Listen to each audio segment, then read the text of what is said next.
So this is a very complicated question. First of all, we don't know if life has ever arisen anywhere else. And if it has, we don't know what it would look like. It might have been similar to life on Earth, but it could have been completely different. We can look for molecules of which we know that on Earth they're so complex and specific that they're only produced by living things. So we know, for example, that all life forms on Earth, if they make molecules, they don't just build them up from scratch and randomly assemble them. They use building blocks. So all the more complex molecules in living things, they're all built out of repeating subunits. And there are different types of subunits on Earth.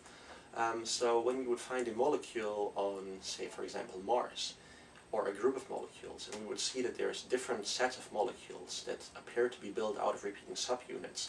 Even if we have no idea where the molecule comes from or what exactly it is, the repeating subunit would be one indication that it might have been produced by a living thing.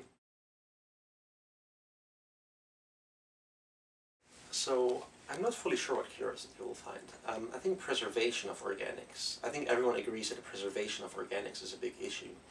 So even if life was present at some point on Mars, the organic matter that was produced by the organisms must have been preserved, which is very hard on Mars. So it's really important to figure out the correct site where organics might have been preserved. And even if life has never arisen on Mars, we know that there was a constant input of organic material from meteorites, because certain meteorites also contain organic material. And I think it would be very important to look for the meteoritic organic material also. If we do not find meteoritic organic material, this means that there's no preservation of organics, and even if life was ever present, we will not be able to figure it out. So whatever we find, it will be highly informative about the state of life or organic preservation on Mars.